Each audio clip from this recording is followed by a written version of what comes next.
موحشا متفردا متشتتا بعد الجميع عياله أمسى وقد درست محاسن وجهه وتفرقت في قبره أوصاله أمسى وحيدا موحشا متفردا متشتتا بعد الجميع إن الحمد لله والصلاة والسلام على رسول الله أما بعد। আপনি কি জানেন আপনার মৃত্যুদণ্ডের আদেশ জারি হয়ে গেছে? যে কোনো মুহূর্তে আপনার উপর নেমে আসতে পারে মৃত্যুর ভয়াবহ বিভীষিকা। আপনি হয়তো মজে আছেন দুনিয়ার রং তামাশায়, বন্ধুদের সঙ্গে আড্ডা দিয়ে হাসি আনন্দে কাটছে আপনার দিন। আপনার নামাজের কোনো খবর নেই, শেষ কবে কুরআন তেলাওয়াত করেছেন তাও আপনার মনে পড়ে না, গুনাহের স্বাদে বিভোর হয়ে আছেন। ভাই আমার, মরণের কথা কি আপনার মনে পড়ে না? একজন মৃত্যুদণ্ডপ্রাপ্ত আসামিকে আপনি হাসতে দেখেছেন? ফাঁসির কাস্টে ঝোলানোর আগেই কি সে আধমরা হয়ে যায় না? মৃত্যুর ভয় কি তাকে কুরে কুরে খায় না? সে কি খাবার দাবারে স্বাদ পায়? তার রাতগুলো কি নির্ঘুম কেটে যায় না? নিরেট মাতাল না হলে এমন একজন লোক কিভাবে হাসি আনন্দে দিন কাটাতে পারে? আমরা কি তাহলে দুনিয়ার রূপরস গন্ধে মাতাল হয়ে গেছি? একজন মৃত্যুদণ্ডপ্রাপ্ত আসামির তো অন্তত এতটুকু জানা থাকে তার মৃত্যু কোন দিন কোন সময়ে হবে। ভেবে দেখুন তো আমাদের অবস্থা তার চেয়ে কোন অংশে ভালো? আমরা তো জানি না কোন মুহূর্তে আমাদের মৃত্যু হবে। ঘর থেকে বের হওয়ার সময় কি আপনি বুকে হাত দিয়ে বলতে পারেন আপনি জীবিত, ঘরে ফিরে আসতে পারবেন? রাতে ঘুমানোর সময় কি আপনি বলতে পারেন আগামীকালের সূর্যোদয় আপনি দেখতে পারবেন? মৃত্যু কাউকে পরোয়া করে না।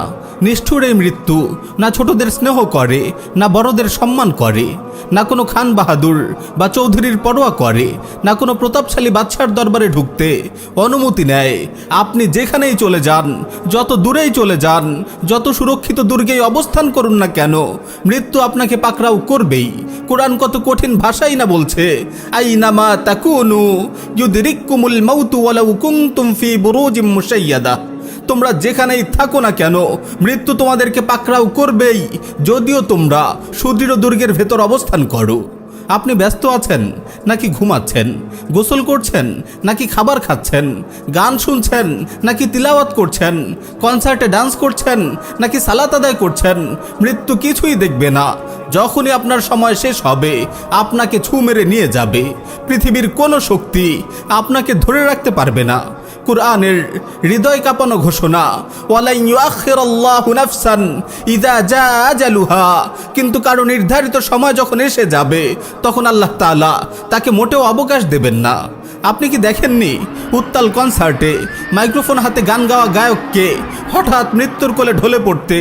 আপনি কি দেখেননি বিয়ে বাড়িতে হাসি আনন্দের মাঝে হঠাৎ কাউকে হাত পা ছুড়ে তরপাতে ঠান্ডা হয়ে যেতে?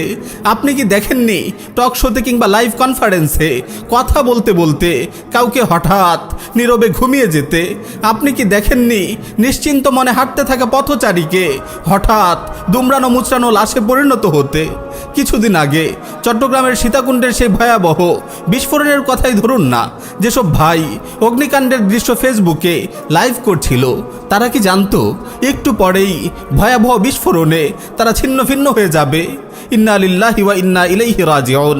চট্টগ্রামে ট্যুরে বের হওয়া তরুণরা কি জানতো এই ট্যুর থেকেই তাদের অনন্তের সফর শুরু হয়ে যাবে? তারা আর কখনোই ঘরে ফিরে আসার সুযোগ পাবে না। আপনি এই মুহূর্তে নিজেকে কত নিরাপদ মনে করছেন, কিন্তু আসলেই আপনি কি মৃত্যু থেকে নিরাপদ? পরবর্তী ঘন্টায় আপনি ভালো থাকবেন, বেঁচে থাকবেন, এই নিশ্চয়তাটুকুকে আপনি দিতে পারেন? আমার ভাই, আজ হয়তো আপনি ধনীর দুলাল, আজ হয়তো আপনি শাহজাদা, আজ হয়তো আপনি প্রভাবশালী বাবার সন্তান, আজ আপনার আঙুলের ইশারায় মানুষ উঠবস করছে, ক্ষমতার দম্ভে মানুষকে আপনি মানুষই মনে করছেন না। কিন্তু হুট করে আপনার নিঃশ্বাসটুকু বন্ধ হয়ে গেলেই আপনার নামটিও মানুষ আর মুখে নেবে না। আপনাকে বলবে লাশ। আপনাকে দ্রুত কাজ থেকে বিদায় করাই তখন তাদের একমাত্র কাজ হয়ে দাঁড়াবে। আপনার শরীরের রং বেরঙের জামা খুলে তারা সাদা কাফন পরিয়ে দেবে, বিলাসবহুল প্রাসাদ থেকে তুলে এনে আপনাকে রেখে দেবে অন্ধকার কবরে। আপনার সাথে তো দূরের কথা, কবরের উপরও তারা একটি রাত কাটাতে রাজি হবে না। দুদিন যেতে না যেতেই তারা আপনাকে ভুলে যাবে। আপনার প্রিয়জনরা আপনার বদলে অন্য কোনো বন্ধু খুঁজে নেবে। ঘুরতে থাকবে সময়ের চাকা, দিন শেষে রাত আসবে, সপ্তাহ পেরুবে, মাস ফুরাবে, বছর ঘুরবে, সব থাকবে, শুধু আপনি থাকবেন না। ব্যস্ত মানুষগুলো একসময় আপনাকে এতটাই ভুলে যাবে যে আপনার কোনো স্মৃতি তাদের মনে থাকবে না, যেন কোনো কালেই আপনি তাদের মাঝে ছিলেন না। আপনি পড়ে থাকবেন দূরে কোথাও নির্জন কোনো কবরস্থানে, ঝোপঝাড় আর লতাপাতার মাঝে মিশে থাকবে আপনার কবর। কয়েক যুগ না পেরোতেই আপনার কবরটিও হারিয়ে যেতে বসবে, এক সময় মুছে যাবে আপনার কবরের শেষ চিহ্নটিও। প্রিয় ভাই ও বোন, অনিবার্যই মৃত্যুর কথা আপনি কেন ভুলে যান? কেন জীবনের এই কয়টি মুহূর্ত নিয়ে ছিনিমিনি খেলছেন? অনিবার্যই মৃত্যুর কথা আপনি কেন ভুলে যান? কেন জীবনের এই কয়টি মুহূর্ত নিয়ে ছিনিমিনি খেলছেন?